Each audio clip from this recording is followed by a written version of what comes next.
Hello दोस्तों, कैसे हैं आप। आज हम बात करेंगे बेसिक नेटवर्क कॉन्सेप्ट स्टार्ट कर रहे हैं आज हम लोग। इसके अंदर क्या क्या चीज़ पढ़ेंगे। Introduction about basic network, resistance, inductance, capacitance, sources and some definitions, series parallel combination of resistance, inductance, inductor and capacitor. और क्या पढ़ेंगे, star delta transformation, source transformation and source shifting. तो वन बाय वन करके हम लोग इसको पढ़ेंगे।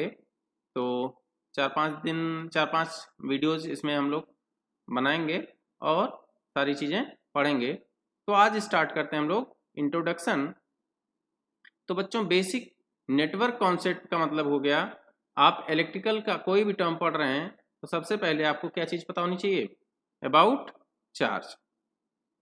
ठीक है, चार्ज क्या होता है, कैसे होता है, आपने पढ़ा होगा। दो टाइप का चार्ज होता है, एक होता है पॉजिटिव, एक होता है निगेटिव। इसको positive positive and negative short form में लिखा मैंने। तो ये एक दूसरे के साथ कैसे बिहेव करते हैं। अगर एक पॉजिटिव चार्ज और एक निगेटिव चार्ज आप आसपास रख दीजिए तो देखेंगे क्या लगता है, दोनों पे फोर्स ऑफ अट्रैक्शन लगेगा, एक दूसरे को दोनों अट्रैक्ट करते हैं। और अगर आप लोग पॉजिटिव चार्ज और पॉजिटिव चार्ज रख देते हैं पास में तो वो क्या करेंगे, एक दूसरे को रिपेल करते हैं। मीन्स दोनों एक दूसरे को पुश करेंगे, दूर दूर जाने की कोशिश करेंगे। और अगर हमारे पास निगेटिव निगेटिव रख दीजिए तो भी वो क्या होगा, ये भी एक दूसरे को पुश करते हैं। मीन्स अगर हमारे पास एक जैसे चार्ज हो, मीन्स लाइक चार्ज, ये लाइक चार्ज हुए क्योंकि दोनों पॉजिटिव है या दोनों निगेटिव है, तो लाइक चार्जेस क्या करेंगे, रिपेल करेंगे। ठीक है, रिपेल ईच अदर। और अगर अनलाइक चार्ज प्लस माइनस है, पॉजिटिव निगेटिव, या हमारे पास निगेटिव पॉजिटिव हो, तो ये क्या करते हैं, एक दूसरे को अट्रैक्ट करते हैं। ठीक है, तो अगर हमारे पास अनलाइक चार्ज है तो एक दूसरे को अट्रैक्ट करेगा, और लाइक चार्ज है तो वो रिपेल करेगा। ठीक है, अब बात आती है कि करंट क्या होता है। करंट क्या होता है बच्चों, चार्ज हमें पता चल गया क्या होता है। अब करंट क्या होता है। चार्ज हम लोग अगर नहीं गिवन है तो हम लोग क्या मानते हैं, एज्यूम करते हैं वो चार्ज हमारा पॉजिटिव है। लेकिन असली में जो होता है चार्ज, वो होता क्या है, फ्लो ऑफ इलेक्ट्रॉन होता है। ठीक है, लेकिन हम लोग पॉजिटिव चार्ज के मोशन को ही करंट की डायरेक्शन मानते हैं। तो करंट अगर हम कहें कि एक क्यू चार्ज है, इस डायरेक्शन में मूव कर रहा है, तो इसी डायरेक्शन में ही हमारी करंट भी होगी। ठीक है, लेकिन रियल लाइफ में या प्रैक्टिकली हो क्या रहा होता है कि हमारा मूव करता है इलेक्ट्रॉन। इस पॉजिटिव चार्ज की जगह मूव कौन करता है, इलेक्ट्रॉन मूव करता है।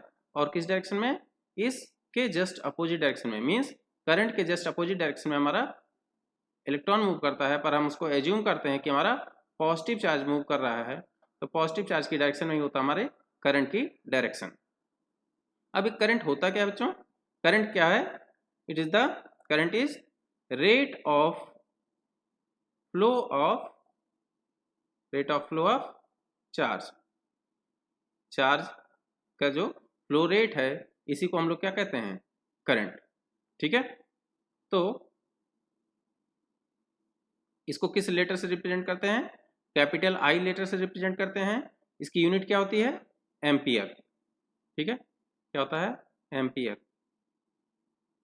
इसको ए लेटर से ऐसे डिनोट करते हैं, और अमीटर से इसको मेजर करते हैं। ए रिलेटेड टू है करंट से, बेसिक चीज़ें हैं कि क्या क्या चीज़ें होती हैं। तो rate of flow of charge को हम लोग कैसे लिखेंगे, आई इक्वल टू हो जाएगा हमारा D Q upon D T. D Q क्या है बच्चों, change in the charge per unit time. Means एक सेकेंड में अगर हमारे पास कहाँ, एक हमारे पास देखिए यहाँ पे चार्ज है, ये मूव कर रहा है, तो हम कहेंगे कितना चार्ज पर्टिकुलर मूव कर गया इस लाइन से इस तरफ, कितने टाइम में, टी टाइम में। जितना चार्ज मूव कर गया उतनी ज़्यादा करंट होगी। ज़्यादा चार्ज मूव कर रहा है, इसका मतलब एक गिवन टाइम में, एक सेकेंड में मान लेते हैं कि जितने नंबर ऑफ चार्ज गए वही हमारा करंट हो जाएगा। ठीक है, तो इसके बाद बात आती है पोटेंशियल। पोटेंशियल क्या होता है बच्चों, पोटेंशियल डिफरेंस नाम सुना होगा। या वोल्टेज डिफरेंस के नाम से भी इसको जानते हैं, ठीक है, पोटेंशियल डिफरेंस या वोल्टेज डिफरेंस। अब ये क्या चीज़ होती है, आपको क्या करना होता है, एक चार्ज बॉडी को दूसरे पॉइंट पे ले जाने के लिए कुछ वर्क करना होता है, एक जगह से दूसरी जगह मूव कराने के लिए क्या करना होगा, वर्क करना होगा बच्चों। तो जो वर्क डन होगा, work done per unit charge, means एक यूनिट चार्ज का है, per unit charge is known as potential difference, ठीक है। एक यूनिट चार्ज का हमारे पास चार्ज है, तो उसको एक पॉइंट से दूसरे पॉइंट मूव कराने के लिए जो वर्क करोगे वही वर्क आपका क्या होता है, पोटेंशियल डिफरेंस, ठीक है। तो इस पोटेंशियल डिफरेंस को हम लोग किस लेटर से रिप्रेजेंट करते हैं, कैपिटल वी से, और इसका मेजर कैसे करते हैं, वोल्टेज मेजर करके, ठीक है। तो दो पॉइंट के बीच का वोल्टेज मेजर कर लेंगे और उनका जो डिफरेंस होगा वही होगा वोल्टेज डिफरेंस या पोटेंशियल डिफरेंस, ठीक। नेक्स्ट है बच्चों, व्हाट इज एनर्जी, ठीक है। तो एनर्जी क्या है, total work done, total work done in electric circuit, जो हमारा टोटल वर्क डन होगा, ठीक है, total work done in electric circuit is known as energy. इसकी यूनिट क्या होती है, जूल्स, ठीक है, जूल में मेजर करते हैं इसको। तो आप किसी गिवन टाइम में जितना भी वर्क करेंगे उनका एडिशन कर लिया जाए, सम कर लिया जाए, तो उसको हम लोग क्या कहेंगे, एनर्जी, ठीक है। ये बेसिक टर्म है, आपको पता होंगे, बस स्टार्ट कर रहे हैं हम लोग बेसिक कॉन्सेप्ट ही, तो इसमें एक बार रिवाइज कर लेते हैं। बात आती है पावर क्या होता है बच्चों, पावर को कैपिटल पी लेटर से लिखते हैं। पावर क्या होता है, the rate of doing work, ठीक है, is known as electric power, is known as electric power, ठीक। इसको पी लेटर से रिप्रेजेंट करते हैं। इसकी यूनिट क्या होती है, वॉट में डब्ल्यू से लिखते हैं, वॉट हो गया, किलो वाट हो गया, इन सब में इसको मेजर करते हैं, ठीक है। तो ये कुछ बेसिक चीज़ें थी। अब आज का हम लोग पहला टॉपिक स्टार्ट करते हैं, क्या चीज़, रेजिस्टेंस, ठीक है। पहले इंट्रोडक्शन हो गया, अब बात करते हैं रेजिस्टेंस क्या होता है बच्चों। तो आपके पास कोई एक मान लेते हैं ये वायर है, ठीक है, आपको इसके थ्रू करंट पास कराना है, तो क्या करोगे, इस वायर को आप लोग एक ऐसे बैटरी से जोड़ देंगे, तो क्या कहेंगे कि इस वायर से एक करंट फ्लो करेगी। लेकिन करंट कैसे फ्लो करेगी, और अगर ये वायर किस चीज़ का बना है तो फ्लो करेगी, और किस चीज़ का बना है तो नहीं फ्लो करेगी। कैसे, मान लेते हैं आप एक मेटल ले लीजिए यहाँ पे, ठीक है, और एक बार एक वुड ले लीजिए, लकड़ी, तो क्या देखेंगे दोनों केस में करंट फ्लो कर रही है या नहीं। एक यहाँ बीच में अमीटर लगा लीजिए और एनालाइज करिए कि कब करंट फ्लो कर रही है, कब नहीं कर रही है, ठीक है। तो यहाँ से हम लोग एक चीज़ पता करते हैं कि ये कभी करंट फ्लो करने दे रहा है, कभी करंट नहीं फ्लो करने दे रहा है। तो रेजिस्टेंस बच्चों क्या होता है, it is the property, resistance is the, मैं पूरा नहीं लिख रहा हूँ, आप लोग लिख लीजिए, resistance is the property of material, लिख देता हूँ, resistance is the property of material, means जो हम लोग ये मटेरियल यूज कर रहे हैं इसकी प्रॉपर्टी है। कैसी प्रॉपर्टी है, which due to material, due to which क्या करता है ये, it opposes the flow of electric current,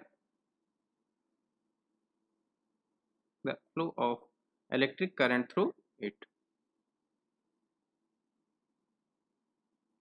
इस मटेरियल की एक प्रॉपर्टी है जो यहाँ पे करंट के फ्लो को अपोज कर रही है, ठीक है। तो हमने बात की कि अगर ये मेटल है बच्चों तो ये क्या करता है, मिनिमम अपोज करेगा, ठीक है, मीन्स को पास करने देता है। पर अगर आप यहाँ पे वुड लगा दीजिए, लकड़ी लगा दीजिए, तो देखेंगे यहाँ पे करंट ही नहीं फ्लो करेगी। इसका मतलब उस लकड़ी का अपोजिशन बहुत हाई है। तो जो चीज़ें करंट को पास करने देती हैं उनका अपोजिशन बहुत कम होता है, और उसी को हम लोग क्या कहते हैं, कंडक्टर। तो कंडक्टर का रेजिस्टेंस कैसा होगा, वेरी लो होगा। क्यों होगा, क्योंकि इसका अपोजिशन अपोज कम है कंडक्टर का। इंसुलेटर क्या क्या होता है, इंसुलेटर जैसे लकड़ी हमने बात की, तो लकड़ी का जो रेजिस्टेंस बहुत हाई होगा, अपोज बहुत ज़्यादा करेगा करंट का, तो क्या होगी, करंट नहीं फ्लो करने देगा ये, ठीक है। ऐसी चीज़ों को हम लोग इंसुलेटर नाम से जानते हैं, जो अपने थ्रू करंट को नहीं पास करने देते, ठीक है। अब रेजिस्टेंस के बारे में और क्या जानते हैं हम लोग, रेजिस्टेंस को यूनिट क्या होती है इसकी, ओम होती है। इसको ऐसे रिप्रेजेंट करते हैं और OHM करके भी लिखते हैं, ठीक है। इसकी यूनिट हो गई ओम, और ऐसे लिखते हैं, ठीक है। तो हम लोग कहेंगे कि कंडक्टर का जो रेजिस्टेंस होता है वो बहुत कम होता है। अब बात करते हैं 1 ओम का डेफिनेशन कैसे लिखें, क्या होगा, अ कंडक्टर इज लिखिए, a conductor is said to have 1 ohm of resistance,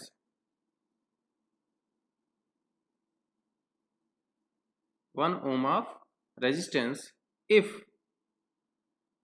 a potential difference, of 1 volt across its terminals causes flow of 1 ampere of current through it। क्या मतलब हुआ बच्चों, कि देखिए हमारे पास एक मटेरियल ऐसे था, ठीक है, इसको हमने क्या किया, एक बैटरी से ऐसे जोड़ दिया, ठीक है। अगर हम लोग 1 वोल्ट की बैटरी से कनेक्ट करें और इसमें 1 एम्पियर का करंट फ्लो हो, तो हम कहेंगे इसका जो रेजिस्टेंस होगा वो 1 ओम होगा, ठीक है, ठीक है, समझ गए। 1 वोल्ट की बैटरी से लगाएं और 1 एम्पियर करंट फ्लो करे तो कहेंगे हम लोग ये 1 ओम है। तो इस 1 ओम की डेफिनेशन हम लोग ऐसे लिख सकते हैं, ठीक है। अब और क्या चीजें जानते हैं हम लोग रेजिस्टेंस के बारे में, रेजिस्टेंस की कुछ प्रॉपर्टी होती है, ठीक है। तो रेजिस्टेंस जो होता है हमारा डिपेंड करेगा किस पे, डिपेंड्स ऑन आर की जो वैल्यू होती है किन किन चीज पे डिपेंड करेगी, आर जो होता है हमारा डायरेक्टली प्रोपोर्शनल टू एल होगा, ठीक है, डायरेक्टली प्रोपोर्शनल टू एल होगा। मींस आपके पास एक एल लेंथ का कंडक्टर है, ये मान लिया कि एक कंडक्टर है जिसकी लेंथ एल है, ठीक है। और क्रॉस सेक्शन एरिया की बात कर लें, क्रॉस सेक्शन एरिया मतलब ये जो सामने वाला एरिया है आपका, ये कौन सा एरिया हो गया, ये येलो वाला, ये है क्रॉस सेक्शन एरिया, ए से लिखते हैं इसको, ठीक है। तो जो हमारा आर होता है डायरेक्टली प्रोपोर्शनल टू लेंथ होता है, और क्या होता है, रेजिस्टेंस जो होता है inversely proportional to cross section area होता है। एल क्या है, लेंथ है, और ए क्या है, cross section area, cross section area. अभी क्रॉस सेक्शन एरिया क्या होता है बच्चों, आप देखिए एक सर्कुलर चीज है, आपको इसको आप कट कर दीजिए, आप ऐसे चाकू से कट कर दिए, तो जो कट करने के बाद जो एरिया आपको सामने से दिखेगा वो यही एरिया दिखेगा। आपने क्रॉस किया इस सेक्शन को, तो क्रॉस करने के बाद आपको जो एरिया दिख रहा है यही क्रॉस सेक्शन एरिया कहलाता है, ठीक है। तो और क्या चीज होती है हमारे पास, तीसरा टर्म होता है नेचर ऑफ मटेरियल। रेजिस्टेंस जो डिपेंड करेगा वो किस पे, resistance depends on nature of material. Nature की मतलब क्या हो गया बच्चों, नेचर का क्या मतलब हुआ, नेचर का मतलब हो गया कि उसकी रेजिस्टिविटी कैसी है, ठीक है। इसको इसको पढ़ते हैं रो, ठीक है, ROW लिखते नहीं है, ROW रो, रो से इसको पढ़ते हैं, ठीक है। इस पे डिपेंड करता है, ये हर मटेरियल के लिए इसकी वैल्यू अलग अलग होती है। इसका मतलब अगर रेजिस्टिविटी एक टर्म ऐसा है जो ये हाई होगा, इसका मतलब इसका रेजिस्टेंस हाई ऑफर होगा, और रेजिस्टिविटी कम है तो हम कहेंगे रेजिस्टिव ऑफर कम होगा, मीन्स अपोजिशन कम ऑफर होगा। और चौथी चीज है बच्चों टेम्परेचर, ठीक है। तो टेम्परेचर ऑफ मटेरियल ये भी रेजिस्टेंस चेंज करता है। अगर हमारे मटेरियल का टेम्परेचर चेंज हो रहा होगा तो हम कहेंगे उसका रेजिस्टेंस भी चेंज होगा, ठीक है। तो यहाँ से कंक्लूजन निकलता है R इक्वल टू हम लोग क्या पढ़ते हैं रो L अपॉन A। ये रो आप लोग समझ लीजिएगा, L नहीं है, ये रो है, ये है रो L अपॉन A। ये हमारा रेजिस्टेंस का फॉर्मूला हो गया, ठीक है। यहाँ से हम लोग रेजिस्टेंस कैलकुलेट कर सकते हैं। वोल्टेज की बात कर लें, एक हमारे पास देखिए रेजिस्टेंस को हम लोग ऐसे रिप्रेजेंट करते हैं, ये R रेजिस्टेंस हो गया। अब इसको एक बैटरी से अगर कनेक्ट करेंगे, 20 वोल्ट की बैटरी है, इसमें करंट अगर आई जा रही है तो इस रेजिस्टेंस में क्या होगा, एक वोल्टेज का ड्रॉप होगा। वोल्टेज का ड्रॉप मतलब यहाँ से यहाँ पे कुछ वोल्टेज आएगा, उसका नाम दे देते हैं VR। इस रेजिस्टेंस में जो वोल्टेज होगा, तो इस VR की बात कर लें, ऐसा क्यों नहीं लिखा है, वोल्टेज को तो हम लोग V से लिखते हैं, R क्या है, ये रेजिस्टेंस का वोल्टेज, इसीलिए VR नाम से इसको हमने लिख दिया। आप कुछ भी लिख सकते हैं, ठीक है, V1 V2 Vx कुछ भी आप मान सकते हैं। तो इस VR की वैल्यू क्या हो जाएगी बच्चों, VR will be equals to I into R होता है। मीन्स एक रेजिस्टेंस के अंदर, एक रेजिस्टेंस के अक्रॉस जो वोल्टेज होता है वो होता है उसके थ्रू पास होने वाली करंट इनटू उसका रेजिस्टेंस, ठीक है। तो यहाँ देखिए करंट इससे I पास हो रही है और इसका रेजिस्टेंस R है, तो इसके थ्रू इसके अक्रॉस वोल्टेज जो होगा वो होगा I इंटू R, ठीक है।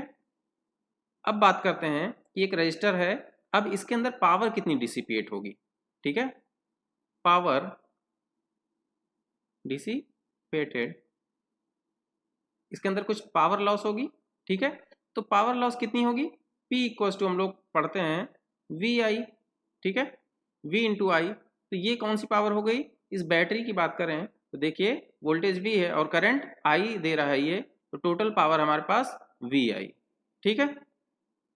अब V इक्वल्स टू हम लोग पढ़ते हैं ओम्स लॉ में, पढ़ते हैं V इक्वल्स टू IR होता है, ठीक है। अब यहाँ से इस इक्वेशन में रख दीजिए, तो देखिए रेजिस्टेंस के लिए क्या, V इक्वल्स टू IR रख दीजिए, यहाँ पे V की जगह लिख देंगे IR और इंटू I कर देंगे, तो क्या आ जाएगा I स्क्वायर R। मतलब अगर हमारे पास रेजिस्टेंस पता हो और उसके थ्रू करंट पास जितनी हो रही वो पता हो, तो इसका रेजिस्टेंस का पावर आ जाएगा, तो होता है I स्क्वायर R। एक चीज और क्या कर सकते हैं, P इक्वल्स टू इसी इक्वेशन में I की जगह, तो यहाँ से I क्या हो जाएगा, I इक्वल्स टू हो जाएगा V अपॉन R। तो इस इक्वेशन में I की जगह V अपॉन R पुट कर देंगे, तो क्या बनेगा, V को ऐसे रहने दीजिए, I की जगह V अपॉन R लिख दीजिए, देखिए हो जाएगा V स्क्वायर बाई R। तो यहाँ से आपके पास पावर के तीन फार्मूले आए, P equals to VI, P equals to I square R and P equals to V square by R। ये तीनों पावर के फार्मूले हो गए। तो अगर हम लोग को रेजिस्टेंस में पावर पता करना है कितनी डिसिपेट होगी, तो यहाँ से इन दोनों में से किसी पे भी निकाल सकते हैं, ठीक है। अब इसकी यूनिट क्या होगी पावर की, सब में वॉट होगी, ठीक है, इसको W लेटर से लिखेंगे। अब बात करें एनर्जी की, बात कर लेते हैं, ठीक है। तो एनर्जी क्या होता है बच्चों, एनर्जी होता है हमारा पावर इंटू टाइम कर दीजिए, क्यों, क्योंकि टोटल जो पावर हमारी है, ठीक है, टी टाइम के लिए उसको टोटल समेशन कर लें, 0 से टी के लिए इसको क्या कर लें, इंटीग्रेट कर लें, इसका मतलब होता है समेशन। तो टोटल पावर लॉस जो हमारी आ जाएगी गिवन टाइम में, उसी को टोटल हम लोग क्या कहेंगे, एनर्जी। तो ये क्या हो जाएगा आपका, पावर की वैल्यू हम लोग क्या लिखेंगे, आई स्क्वायर आर लिखते हैं, और डी टी का इंटीग्रेशन करेंगे तो टी बन जाएगा, और या अगर आप power V square by R लिखेंगे तो ये टी बन जाएगा। तो ये दोनों फार्मूले किसके आ गए, एनर्जी के। इसकी यूनिट क्या होगी, जूल्स, ठीक है। इस पे एक न्यूमेरिकल कर लेते हैं आप रेजिस्टेंस के लिए, ठीक है, क्या है, लिखिए अ 25 ohm resistor has a voltage of 150 sin 370 full stop. Find corresponding current, ठीक है, I and power P हमारे पास देखिए एक 25 ओम का रजिस्टर है, ठीक है। इसको एक सोर्स से कनेक्ट किया गया है। सोर्स की वैल्यू कितनी है 150 साइन 377t। ये कैसा सोर्स है, एसी सोर्स है, वोल्टेज सोर्स है, ठीक है। इसके थ्रू पूछा है कि करंट कितनी होगी और पावर लॉस कितनी होगी। तो कैसे कैलकुलेट करेंगे, आई इक्वस टू क्या होता है, आई इक्वस टू होता है वी अपॉन आर। तो वी की वैल्यू है 150 sine 377t divided by R की वैल्यू कितनी है 25। तो इसको आप कैलकुलेट करिए कितना हो जाएगा, 25 से डिवाइड करेंगे तो कितना आ जाएगा, 6 आ जाएगा। तो ये हो जाएगा 6 साइन 377t। तो ये क्या आ गया, करंट की वैल्यू आ गई, ठीक। अब क्या पता करना है, पावर पता करना है। तो पावर क्या होता है बच्चों, V इंटू आई होता है। V की वैल्यू क्या गिवन है 150 साइन 377t इंटू मल्टीप्लाई कर लीजिए किसको, करंट को, 6 साइन 377t। तो मल्टीप्लाई करेंगे दोनों को, क्या वैल्यू बन जाएगी 150 से 6 को मल्टीप्लाई कर लीजिए और साइन थीटा यहाँ समझ लीजिए, साइन थीटा लिखा है, यहाँ साइन थीटा लिखा है तो साइन स्क्वायर थीटा हो जाएगा। तो 150 इंटू 6 हो जाएगा 900 साइन 377t था, इसका स्क्वायर हो जाएगा, ठीक है। तो ये आपका आ गया पावर वाट में, ठीक। ये कैसा पावर आया, इंस्टेंटेनियस पावर आया, क्योंकि ये वैल्यू हमने इंस्टेंटेनियस वैल्यू ली है वोल्टेज, और ये करंट भी दोनों कैसा है, इंस्टेंटेनियस वैल्यू है। तो हमारा ये पावर भी इंस्टेंटेनियस वैल्यू, मतलब एक पर्टिकुलर टाइम पे, जिस टाइम की वैल्यू आप यहाँ पे टी रखेंगे उसकी वैल्यू ये आ जाएगी कि इस पर्टिकुलर टाइम पे इतना पावर डिसिपिएट हो रहा है, ठीक है। एक और न्यूमेरिकल कर लेते हैं, क्या है, एक हमारे पास देखिए 2 ओम और 4 ओम का एक रजिस्टर लगा हुआ है, दो रजिस्टर लगे हुए हैं। एक आपके पास बैटरी है 12 वोल्ट की है बैटरी, बैटरी है 12 वोल्ट की। क्या हो रहा है, यहाँ से 2 एम्पियर की करंट ड्रॉ हो रही है। तो आपको क्या बताना है अभी, यहाँ पे देखिए प्लस माइनस क्यों लिखा हमने, क्योंकि करंट हमेशा प्लस से माइनस की तरफ फ्लो करती है। तो यहाँ पे भी हो जाएगा प्लस, यहाँ पे हो जाएगा माइनस। यहाँ पे गिवन है V1, इसकी वो वैल्यू है V2। आपको इसमें वोल्टेज ड्रॉप बताना है V1 और इसमें वोल्टेज ड्रॉप है V2, और इसके पावर P1 मान लेते हैं, इसकी पावर P2 मान लेते हैं। तो V1 V2 और P1 P2 आपको फाइंड करना है। तो कैसे करेंगे, देखिए V1 अभी हमने बताया था कि किसी रेजिस्टेंस के अक्रॉस जो वोल्टेज ड्रॉप होता है वो होता है इसका करंट और उसका रेजिस्टेंस, ठीक है। तो करंट I कितनी है बच्चों 2 एम्पियर, और R1 की वैल्यू मीन्स उसका रेजिस्टेंस कितना है 2 ओम, तो ये आ गया आपका 4 वोल्ट्स, ठीक। ऐसे ही बात कर लें V2 की, तो V2 कितना हो जाएगा I इंटू R2, मीन्स जो करंट फ्लो कर रही है और उसका रेजिस्टेंस कितना है। तो करंट कितनी है 2 एम्पियर और रेजिस्टेंस हमारा 4 ओम, तो ये हो गया 8 वोल्ट्स, ठीक। तो देखिए यहाँ से 12 वोल्ट की बैटरी थी, तो 4 वोल्ट यहाँ पे ड्रॉप हो गया और 8 वोल्ट यहाँ पे ड्रॉप हो गया, ठीक। अब बात करें इसमें कितना पावर लॉस होगा और इसमें कितना पावर लॉस होगा। तो P1 कितना हो जाएगा, P1 इक्वल टू, एक रेजिस्टेंस के अंदर वोल्टेज ड्रॉप पावर कैसे निकालते हैं, आई स्क्वायर R1 कर लीजिए। तो I मतलब इसके अंदर करंट कितनी जा रही है 2 एम्पियर, तो 2 इंटू 2 हो जाएगा स्क्वायर था, और इंटू R1 की वैल्यू हो जाएगी 2, तो ये हो गया 8, पावर का यूनिट वॉट। ऐसे ही P2 की बात करें तो ये लिखेंगे आई स्क्वायर R2, आई की वैल्यू मीन्स दोनों में सेम करंट जा रही है 2 इंटू 2 इंटू R2 की जगह क्या हो जाएगा 4 हो जाएगा, तो कितना हो जाएगा 16 वॉट। तो 8 वॉट एंड 16 वॉट ये हो जाएंगे दोनों में पावर कंज्यूम, ठीक है।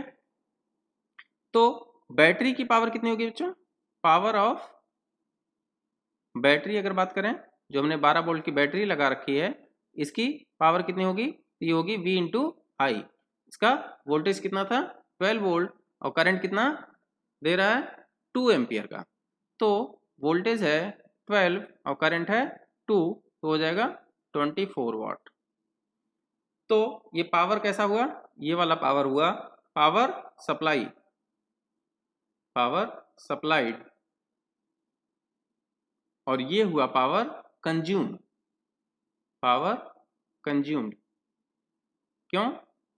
क्योंकि बैटरी आपको पावर सप्लाई कर रही है, क्योंकि ये क्या है सोर्स है, सोर्स हमेशा पावर देगा, और जो लोड है हमारा वो पावर को कंज्यूम कर रहा है, इसके अंदर वेस्ट हो रहा हमारा है पावर। ठीक है, तो ये जो टोटल पावर 24 वाट दिया, ये देखिए 16 + 8 करेंगे तो 24 वाट ये भी हो जाएगा।